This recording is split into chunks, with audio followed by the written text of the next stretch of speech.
तुमचा परिचय? सर्वप्रथम जय श्रीराम. मी हरिभक्त पारायण सदाशिव आंधळे महाराज, नीलकंठेश्वर महादेव मंदिर विरार. 2-3 दिवसापूर्वी जे प्रकरण झालंय लव जिहादचं, मुलीचे आई वडील आहेत आपल्याकडं, तर ते महाराज बी आहेत. तर ह्यांना विचारूया आपण की काय तुमचं मत काय आहे नेमकं. सामाजिक कार्यकर्ते आहेत आणि सामाजिक कार्यकर्ते असताना यांनी न्यायाची अपेक्षा ठेवलेल्या आहेत आणि न्याय मिळूनही दिलेला आहे सगळ्यांना. या बाबतीत तुमचं काय म्हणणं आहे की 3 दिवसापूर्वी मुलगी आणली होती पोलिसांना, तर पोलिसांना आणूनही पोलिसांनी याची दखल घेतली नाही, त्या मुलीला मारहाण झाली असं आई वडिलांनी सांगत होते. पण तुमचं काय म्हणणं आहे याच्यावर स्पष्ट सांगा. याच गोष्टीचं आम्हाला असं दुर्दैव वाटतं की 17 तारखेला स्वतः मुलीच्या आईवडिलांनी मिसिंगची कंप्लेंट दिलेली होती. ती मुलगी 18 तारखेला पोलीस स्टेशनला त्या मुलाबरोबर, मुलाच्या वडिलाबरोबर बोलवण्यात आली. मुलगा संध्याकाळी 10 वाजता कॉन्टॅक्ट केलेलं झालेलं त्या मुलीला पोलीस स्टेशन यायला 2:30 वाजतात.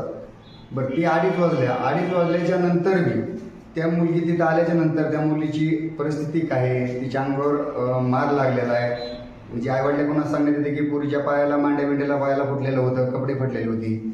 तिची कुठलीही चाचणी न घेता किंवा तपासणी न होता तिला डायरेक्ट त्या मुलाच्या ताब्यात देणं. आईवडिलांचं काय म्हणणं आहे किंवा तुम्हाला फिर्याद वगैरे द्यायची किंवा तुम्हाला मुलगी माघारी द्यायची, काही कुठलीही चौकशी न करता डायरेक्ट मुलगी त्यांच्या ताब्यात देणं हे एक मोठं दुर्दैवच आहे ना. म्हणून आम्ही आज त्यांच्या आईवडिलांना भेटण्यासाठी आलो. तर आमचं एकच म्हणणं आहे की जे त्या मुलीबरोबर जे काय चुकीचे कृत्य घडले, त्या मुलाच्या वडिलाला काहीतरी वाहनामध्ये करणे तोडगा असलं काही, त्या अशा अफवा त्यांच्या इथं सांगण्यात येते, आम्हाला ऐका मिळाले. आणि त्या मुलीला 100% त्यांनी कुठला तरी पदार्थ खाऊ घालून काहीतरी बाणामतीच्या ह्याच्यामध्ये घेऊन त्या मुलीला, म्हणजे तिचं डोकं बंद केलं. त्या मुलीला आमची एकच इच्छा आहे की फक्त आमच्याकडं एक 8 ते 10 दिवस मुलगी आईवडिलांच्या ताब्यात द्यावी आणि नंतर तिथून पुढे मुलगी काय बोलते त्याच्यावर शासनानं निर्णय घ्यावा. या प्रकरणात खरंच न्याय मिळेल तुम्हाला अपेक्षा आहे का? मला अपेक्षा आहे ना की आपले जिल्ह्याचे पोलीस अधीक्षक नमित कावत सर यांना एक मी योगी आदित्यनाथ समजतो आणि मला त्यांच्याकडे 100% न्याय मिळेल अशी अपेक्षा आहे. आणि ते खरोखरच बीड जिल्ह्याचे योगी आदित्यनाथ आहे. आणि मी नवनीत कावत सरांना एकच विनंती करतो की सरांनी जरा या बीड जिल्ह्यामध्ये गोहत्या आणि नारी संरक्षण ह्याच्याकडे लक्ष नवनीत कावत साहेबांनी द्यावं अशी आमची इच्छा आहे. आता या प्रकरणातील आई वडील जरा भिलेले दिसतात, तुम्हाला असं वाटतंय की त्यांना धमकावलं असेल किंवा धमकू शकते?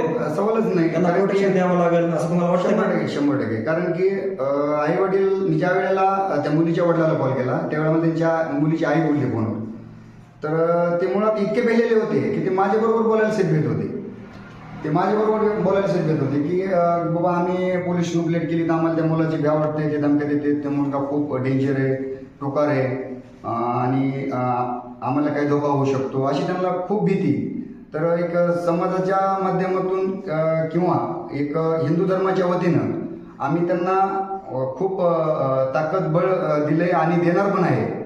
आणि आज ते कंप्लेंट दाखल करतील. त्यांना सांगितलं आम्ही की तुम्हाला जर भीती वाटत असेल तर तुम्ही पोलीस स्टेशनला तक्रार करा. आज ते कंप्लेंट दाखल करतील आणि याच्यानंतर कंप्लेंट दाखवून ती मुलगी जर त्यांच्या ताब्यात नाही आली तर येणाऱ्या थोड्या दिवसामध्ये आमचं आंदोलन वगैरे, उपोषण वगैरे होईल. यात समाज काय शांत राहणार नाही. आणि ही मुलगी जोपर्यंत आईवडिलापर्यंत येत नाही तोपर्यंत धर्म शांत बसणार नाही. मग भलं तिथं आम्हाला आमचा जीव बी गेला तरी काय अडचण नाही. तुम्हाला वाटतंय का हे प्रकरण प्रेम प्रकरण आहे किंवा लव जिहादचं प्रकरण आहे? तुम्हाला यापैकी काय वाटतं? हे प्रेम प्रकरण नसू शकतं. कारण हे नाहीच प्रेम प्रकरण ह्याला म्हणत नाही की बाबा एखाद्या मुलीला ब्लॅकमेल करायचं, तिला उचलायचं, किडनॅप करायचं, तिला कुठला तरी पदार्थ खाऊ घालायचा, तिच्यावर कुठली तरी बहाणामध्ये चालवायची, लिंबू जादूटोणा करायचं, तिला ब्लॅकमेल करायचं, तिला हाणमार करायची, कुठं तिच्या आई वडिलाला, भावांना जीव मारण्याची धमकी तिला द्यायची, 4 दिवस पोरगी साईडला सांभाळायची. याला प्रेम प्रकरण म्हणतात का? प्रेम प्रकरण कोणतं असतं? जे प्रेम प्रकरण असतं ना ते दोन्ही सगळ्याच्या समोर बसून पोलीस स्टेशनमध्ये जे ओरिजिनल स्वरूपी लग्न लावतात, हे प्रेम प्रकरण नाही. हे प्रेम प्रकरणचं असतं तर 10 वाजता साहेबांनी त्या मुलाच्या वडिलाला कॉल केला आणि हानमारही झाली. हे होत नाही प्रेमविवाहामध्ये, हा होत नाही, हानमार होत नाही. प्रेमविवाहामध्ये हानमार होत नाही, साधी शिवीगाळ पण होत नाही. आणि ज्या वेळेला साहेबांनी त्या मुलाच्या वडिलाला 10 वाजता फोन केला 18 तारखेला संध्याकाळी की बाबा तू सकाळी की तू कुठं आहेस, तो म्हणला घरी, तुझा मुलगा घरी, ती नेलेली मुलगी घरी, मग तुम्ही पोलीस स्टेशनला या असं साहेबांना साहेबांनी सांगितलं. तर कान्हेर रोडवरून पोलीस स्टेशनला जाण्याचा एक 10 मिनिटाचा रस्ता आहे. म्हणजे 2:30 का वाजतात.